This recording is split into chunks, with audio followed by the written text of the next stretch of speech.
Sahabat logai kreator semua, dari awal permainan pion ke E4 yang dibalas hitam pion ke E6, ini disebutnya pembukaan Prancis. Di sini ada dua permainan menang cepat yang akan kita lihat. Untuk yang pertama, kita akan lihat sebuah permainan yang babak endgame-nya seperti ini. Ini terjadi pada langkah ke-15, yang di sini putih menggratiskan menteri. Melakukan skak dengan menteri kali pion E6, dan di sini tentunya raja tidak akan berani kali menteri, karena akan skak mat dengan kuda ke G5. Lalu, seperti apakah susunan permainannya? Oke, kita simak permainannya. Kita lanjutkan dari posisi ini. Putih pion ke D4, hitam pion ke D5, putih kuda ke C3, hitam kuda ke F6. Pion kali pion, kuda kali pion, lalu kuda ke E4. Hitam pion ke F4, mengancam kuda. Kuda melompat ke G5, hitam gajah ke E7 menyerang kuda. Di posisi ini, kita sudah perlihatkan gerakan putih memainkan pion ke H4 yang dibalas hitam pion ke H6, hingga menteri dapat leluasa dapat ke H5. Namun di sini, putih memainkan kuda ke F3. Di sini hitam pionnya ke C6, mengembangkan arah gerakan menterinya. Putih kudanya ke E5, hitam rokade pendek. Putih mengeluarkan kuda ke F3, hitam memajukan pion ke B6, mengembangkan gerakan gajahnya, lalu putih gajah ke D3 membuka jalan untuk rokade pendek. Setelah hitam gajahnya ke B7, putih rokade pendek. Di sini benteng ke E8, lalu putih memajukan pion ke C4 mengancam kuda. Hitam kudanya ke F6, putih gajah ke F4. Hitam kuda ke D7, lalu putih menteri ke E2. Setelah hitam memajukan pion ke C5, disinilah putih memulai aksinya. Kuda ke F7 mengancam menteri tanpa pelindung, ya jelas kuda ini gratis, hingga kuda disantap raja. Dan ini tujuan putih menggratiskan kuda, menteri kali pion, skak. Menteri ini gratis, namun hitam akan mati satu langkah jika berani kali menteri. Kuda akan ke G5, skak mat. Langkah paling aman buat raja geser ke G6, karena jika raja geser ke F8, setelah kuda ke G5 raja tidak dapat tertolong lagi. Padahal gerakan raja ke G6 ini juga sama tidak akan tertolong. Hanya prosesnya di sini putih harus memajukan pion ke G4 terlebih dulu.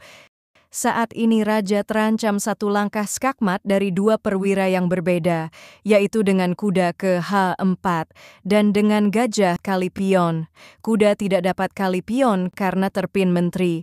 Pion juga tidak dapat kali pion karena terpin gajah. Jika gajah kali kuda, pastinya putih mematikan raja dengan gajah kali pion. Jika gajah ke E4 menutup ancaman gajah, tidak akan dapat menolong kematian raja, karena putih juga punya gerakan mematikan dengan kuda ke H4. Skakmat. Sekarang kita kembali lagi ke belakang. Di posisi ini putih dapat juga melakukan gerakan yang berbeda lagi. Ini dikenal dengan nama pertahanan Prancis atau French Defense. Di sini kita akan tunjukkan dengan balasan putih permainan dua kuda, yaitu kuda ke F3 yang dibalas hitam dengan pion ke D5. Lalu putih kuda ke C3. Pada posisi ini, mungkin hitam akan memajukan pion ke D4 menyerang kuda. Atau juga kuda ke F6 atau pion kali pion. Permainannya sangat sederhana, tapi ini dapat menghancurkan pertahanan hitam. Bahkan jika hitam salah sedikit saja, putih dapat melakukan skakmat dengan sangat singkat. Pertama, jika kuda ke F6, putih akan memajukan pionnya ke E5 menyerang kuda. Setelah kuda kabur, misalkan ke D7, pion dimajukan ke D4 membacking pion. Mungkin hitam akan memajukan pion ke C5 menyerang pion, lalu gajah ke G5 menyerang menteri.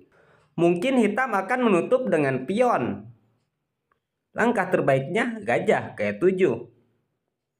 Namun, jika menterinya menghindar ke B6, mengancam pion B2, di sini putih dapat membiarkan pion B2 yang saat ini terancam menteri. dengan menggerakkan menteri ke D2. Jika hitam menterinya berani kali B2, benteng ke B1 mengancam menteri. Menteri hanya dapat menghindar ke A3. Lalu kuda ke B5 mengancam menteri. Menteri kali pion, kuda ke C7 skakmat. Kita kembali lagi ke belakang. Saat gajah ke G5 mengancam menteri. Jika gajah yang menutup, gajah kali gajah, menteri kali gajah, lalu kuda ke B5. Dan putih menguasai permainan. Jika hitam rokade pendek, kuda akan ke C7. Dan di langkah berikutnya akan dapat benteng. Jika tadi menteri balik lagi ke D8, kuda ke D6 skak, dan putih menang posisi. Kita kembali lagi ke belakang. Pada posisi ini, jika pion maju menyerang kuda, kuda ke E2 mengancam pion. Pastinya pion ke C5 membacking pion. Pion ke C3, pion maju menyerang kuda. Kuda melompat ke F4. Pastinya hitam akan memajukan pionnya, membacking pion, lalu menteri ke A4 skak. Gerakan apapun dari hitam, di langkah berikutnya putih akan diuntungkan dengan 2 pion.